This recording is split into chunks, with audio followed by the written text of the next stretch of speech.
y lo parten a la mitad cortando la corriente.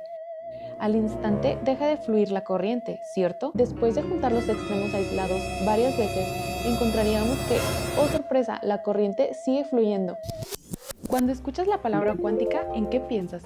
Seguro en cosas súper raras y leyes antiintuitivas que solo aplican para átomos y para cosas muy chiquitas. Bien, pues esto es porque la cuántica describe el mundo microscópico, o sea, cosas muy pequeñas, que no podemos observar a simple vista como átomos y partículas.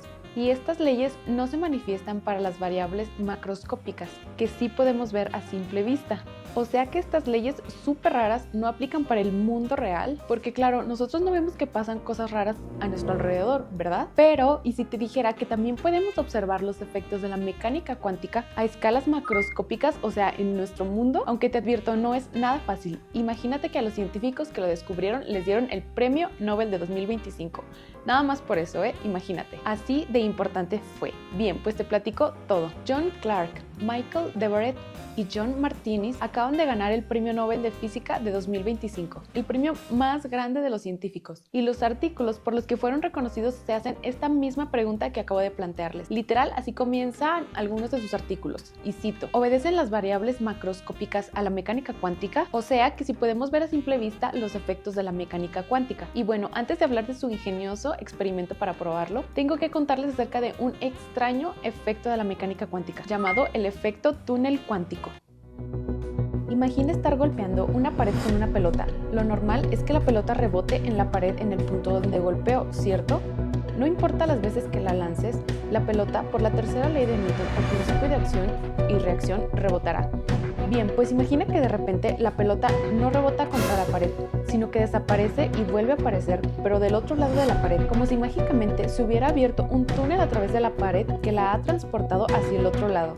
O te tengo otro ejemplo. Imagina que quieres subir una pelota por una montaña para pasarla hacia el otro lado. Necesitarías empujarla cuesta arriba con una fuerza que supera a la normal, la gravedad y la fricción. Conforme empujas la pelota, la energía cinética se convierte en energía potencial. Y si no tienes la energía suficiente para subir la pelota hasta la cima, pues entonces quedará atrapada. No podrías cruzar la pelota si no tienes una energía que supere la energía potencial de la cima de la montaña. Bien, pues imagina que tras varios intentos te das cuenta tristemente de que no tienes la energía suficiente para subirla. Ni de chiste. Está demasiado alta, tú no puedes pasarla. Y la pelota está atrapada en un punto de la pendiente. Pero, de repente, sin tú hacer ningún esfuerzo adicional ni nada por el estilo, ves cómo desaparece la pelota y vuelve a aparecer del otro lado. Pero la pelota nunca subió hasta la cima. Fue como si misteriosamente se hubiera abierto un túnel que conecta lados opuestos de la montaña por debajo del pico y a través de la cual la pelota se transporta perfectamente hacia el otro lado de la montaña. Bueno, pues puedes agradecer a la cuántica porque es la responsable de este efecto. Te dije que era súper extraño. Estos ejemplos son el análogo del mundo real del efecto túnel de la mecánica cuántica, donde por ejemplo las partículas subatómicas como los electrones pueden saltar a través de ciertas barreras de energía sin tener la energía suficiente para superarlas según las leyes de la física clásica. Pues bien, este efecto, el efecto túnel cuántico, es un fenómeno en el que las partículas atraviesan una barrera de energía potencial con una altura mayor que la energía total de la partícula. El fenómeno es interesante e importante porque va en contra de las leyes de la mecánica clásica. Este efecto fue uno de los primeros conceptos que dio a luz la mecánica cuántica en la década de los 20 como resultado de las investigaciones de Born, Heisenberg o Schrödinger, quienes exploraban la naturaleza ondulatoria de las partículas subatómicas. Fue todo un boom en aquella época descubrir que las partículas pueden ser a la misma vez partículas y ondas. Poco después de la publicación de la ecuación de onda de Schrödinger en 1926, que describe la evolución de la función de onda, se encontraron soluciones donde la función de onda penetra en regiones clásicamente prohibidas. El físico Friedrich Hund fue el primero en acuñar el término efecto túnel, solo un año después de la publicación de la ecuación de Schrödinger, desafiando así las leyes de la física convencionales. Básicamente nos dice que cuando una función de onda choca con una barrera de energía potencial, esta onda, al pasar a través del potencial, decae exponencialmente, pero logra salir de la barrera con una oscilación de amplitud menor, que aunque es con una amplitud menor, no desaparece por completo. O sea, lo impactante es que teniendo una partícula con una energía menor que una barrera de potencial, esta puede cruzarla sin tener la energía suficiente para hacerlo. Clásicamente no podría pasarla porque no tiene la energía suficiente, pero en la mecánica cuántica hace un efecto túnel y atraviesa la barrera. Entonces vemos que al existir la función de onda del otro lado de la barrera, existe todavía una probabilidad de que encontremos a la partícula del otro lado de la barrera. El resultado es que la probabilidad de encontrar a la partícula del otro lado es pequeña, pero no nula. Y entonces, si el efecto túnel es un fenómeno real, volviendo a nuestro ejemplo de la pelota que rueda por la montaña, ¿por qué no vemos nunca que pasen este tipo de cosas? ¿Por qué nadie nos ayuda y hace el trabajo mágicamente por nosotros? Bueno, porque hasta hace pocas décadas los efectos de la mecánica cuántica se observaban solamente en sistemas microscópicos, es decir, a escalas muy pequeñas o con pocas partículas implicadas. La razón es porque cuando las dimensiones del sistema crecen o cuando muchas partículas están involucradas, los efectos cuánticos tienden a promediarse o decaer. La coherencia cuántica se ve degradada por interacciones con el entorno, ruido, decoherencia o efectos térmicos. Por eso la transición del mundo cuántico al mundo clásico ha sido objeto de muchas interrogantes. ¿Hasta qué escala pueden manifestarse fenómenos intrínsecamente cuánticos? Y se apresuraron a preguntarse si será posible un tipo de efecto túnel cuántico que involucrara a más de una partícula a la vez. En realidad, la respuesta a esta pregunta estaba en otro extraordinario fenómeno cuántico a escala macroscópica, la superconductividad. Esta rama de la física estaba en desarrollo y un enfoque de nuevos tipos de experimentos se originó en un fenómeno que surge cuando algunos materiales se enfrían extremadamente. Aquí descubrieron la superconductividad. No se me desesperen, ya viene la historia del Nobel, confíen en el proceso y disfruten la historia que está buenísima. Superconductores. El caminito hacia las propiedades macroscópicas de la mecánica cuántica está en este fenómeno, así que tenemos que hablar de él. La superconductividad se trata de la propiedad de ciertos materiales en temperaturas muy próximas al cero absoluto no ofrecen resistencia al paso de la corriente. En este escenario, los electrones individuales que se abren paso a través del conductor dejan de comportarse como partículas individuales y se unen para formar los llamados pares de Cooper. No, ese par de Coopers no.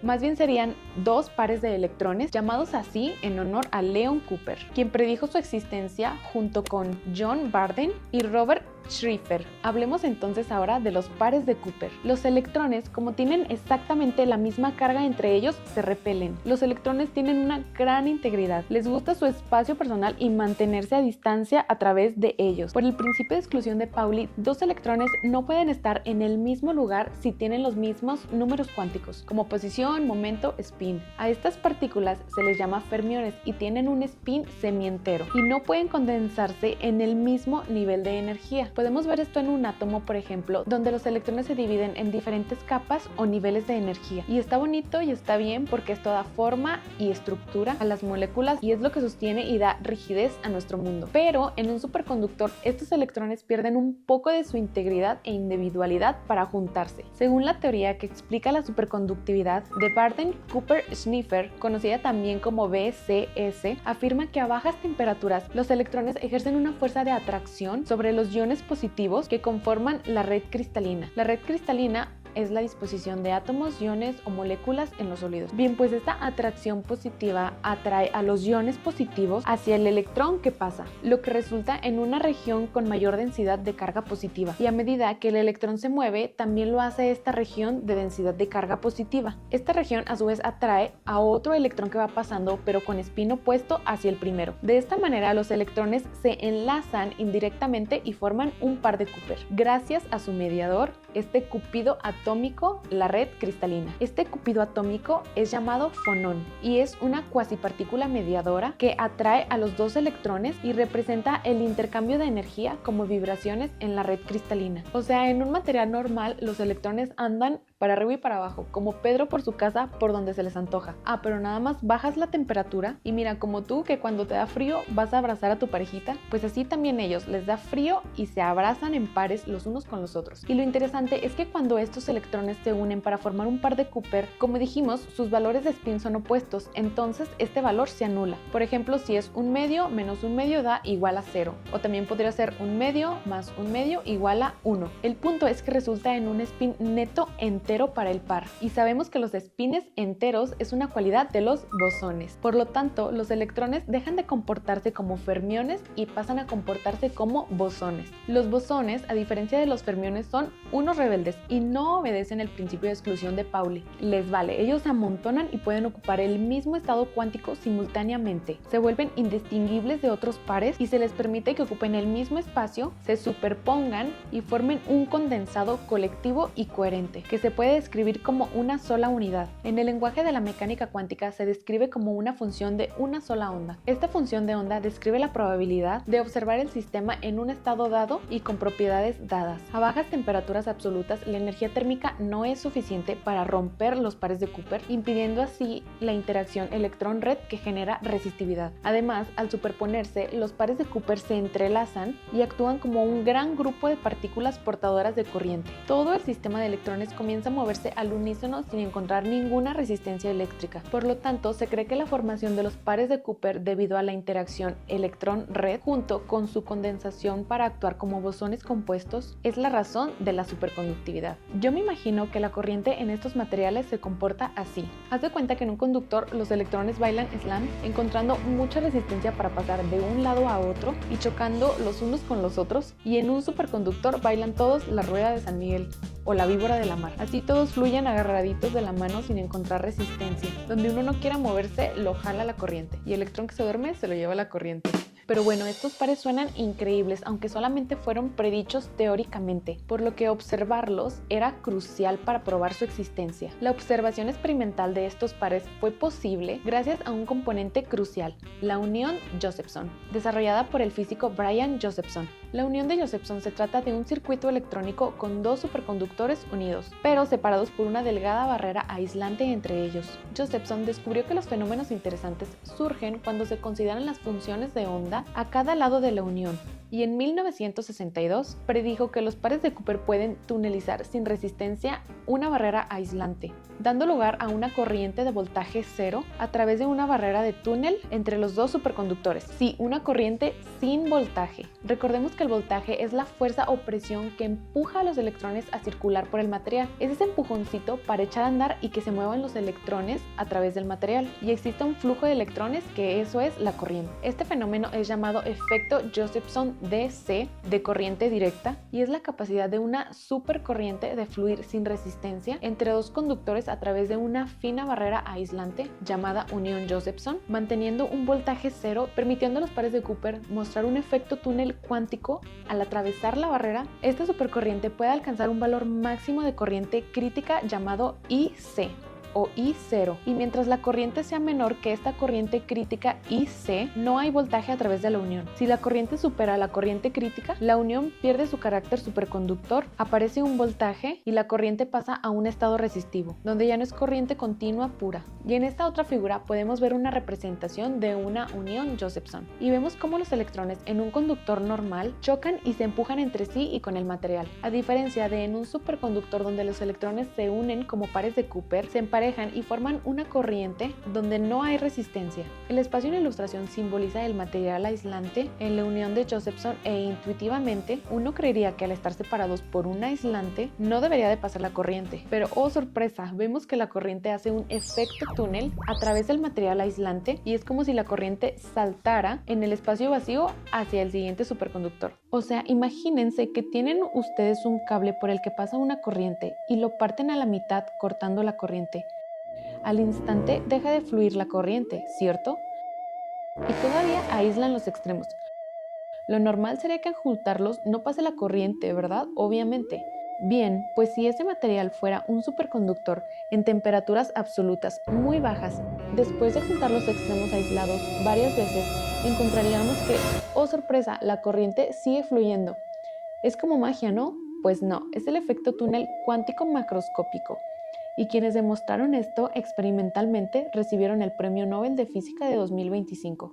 Al fin hemos llegado al punto culminante del premio Nobel. Ya con todo este contexto que les dije que sería muy interesante, ¿a poco no? Ya podemos entender cómo funciona todo. Ahí les va. Los experimentos con los que los ganadores del premio demostraron cómo se puede observar el efecto túnel cuántico a escala macroscópica fueron construidos por John Clark, Michael Deverett y John Martinez en la Universidad de California y constan de un circuito de unión Josephson. En estos experimentos demostraron, sin lugar a dudas, el efecto túnel cuántico macroscópico. Y a ver, otros científicos ya habían intentado demostrar el efecto túnel cuántico macroscópico con una unión Josephson, pero el problema era que había mucho ruido que contaminaba el experimento. El escape de corriente a baja temperatura también podía explicarse por un exceso de ruido que no se encuentra en equilibrio térmico con la temperatura de medición del termómetro. Por ejemplo, la radiación de microondas de cuerpo negro procedente de una zona más cálida del experimento, por lo que para una prueba definitiva del efecto túnel, los científicos sabían que era necesario eliminar el exceso de ruido, cosa que no era fácil.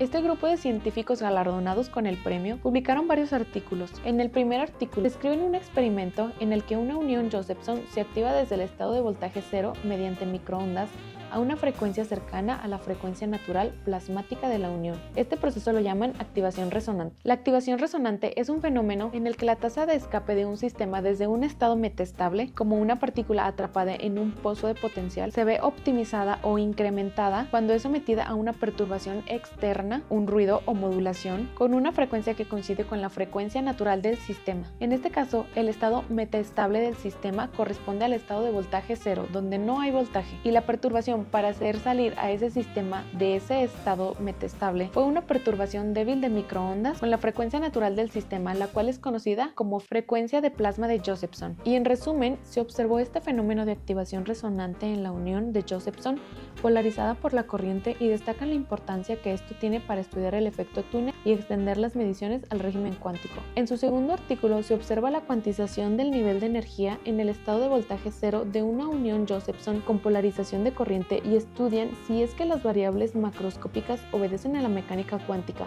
En resumen, se observó mejoras en la resonancia inducidas por microondas de la velocidad a la que la unión túnel de Josephson polarizada por la corriente escapa del estado de voltaje cero. Las posiciones de estas resonancias concuerdan perfectamente con las predicciones de un modelo en el que los niveles de energía de la partícula en el pozo están cuantificados. En el tercer artículo se describen experimentos que demuestran el comportamiento cuántico de un grado de libertad macroscópico, concretamente la diferencia de fase delta, a través de una unión túnel de Josephson polarizada por corriente. Este artículo es el más denso y explica más a detalle y con más teoría, con fórmulas, por si gustan darle una revisadita. Y como que contiene un resumen de los demás artículos porque no recuerdo por dónde leí que parte de la información mostrada había sido publicada antes en otros artículos. Pero como resumen dice que se comprueba que en el límite clásico el escape es inducido por ruido térmico que activa térmicamente la partícula sobre la barrera. En la activación térmica delta actúa como una variable clásica. En el límite cuántico, por otro lado, la partícula se comporta como un paquete de ondas y delta actúa como un operador mecánico cuántico en lugar de como un número y la partícula puede escapar mediante el túnel macroscópico cuántico. Entonces, en resumen así de todo, se demostró que en una unión Josephson, el escape de los pares de Cooper se da por un efecto túnel cuántico macroscópico y macroscópico porque implica variables macroscópicas como voltaje y corriente. Y para lograrlo, una de las partes claves fue su sistema de aislamiento de ruido, para poder mostrar definitivamente que este efecto túnel no es por ruido ajeno al sistema. Y por si quedaran dudas, también demostraron que los niveles de energía estaban cuantizados, todo tal cual como lo predice la teoría de la mecánica cuántica. Y bueno, ustedes dirán, ¿y esto para qué me sirve o por qué es importante? Bien, pues teóricos como Anthony Leggett han comparado al sistema cuántico macroscópico de los ganadores con el famoso experimento mental de la paradoja del gato de Schrödinger. Este sistema macroscópico, que consiste en muchos pares de Cooper, sigue siendo muchos órdenes de magnitud más pequeño que un gatito, pero debido a que el experimento mide las propiedades mecánico-cuánticas que implican al sistema en su conjunto, para un físico cuántico es bastante similar al gatito imaginario de Schrödinger. Y bueno, ya en temas más serios, los hallazgos de estos ganadores permiten la creación de componentes claves para tecnologías emergentes, incluyendo computación cuántica, sensores ultra precisos, detección de ondas gravitacionales y materia oscura, chips y electrónica avanzada, entre otros. La importancia de este premio radica en varios aspectos, porque es la unión del mundo cuántico con el macroscópico. Los científicos demostraron que las leyes del mundo cuántico no solo se limitan al mundo microscópico, subatómico, sino que pueden manifestarse en objetos lo suficientemente grandes como para ser medidos con aparatos de la vida cotidiana, como por ejemplo los circuitos electrónicos. Esto impulsa un gran avance para la tecnología del futuro. El campo de esta investigación, la superconductividad y los circuitos electrónicos cuánticos, son cruciales para la tecnología del futuro, transformando la computación cuántica de ciencia ficción a una tecnología en desarrollo. Además de que se otorgó en el Año Internacional de la Física y las Tecnologías Cuánticas. En resumen, el trabajo de estos científicos es un pilar fundamental para la revolución de la computación y las tecnologías cuánticas, haciendo posible el desarrollo de herramientas que cambiarán radicalmente nuestra capacidad de procesar información y por lo tanto de medir y observar el universo. Espero que les haya gustado. De mi parte es todo. Si les gustó pueden suscribirse, dar like, dejar un comentario. Nos vemos en un próximo video. Hasta luego.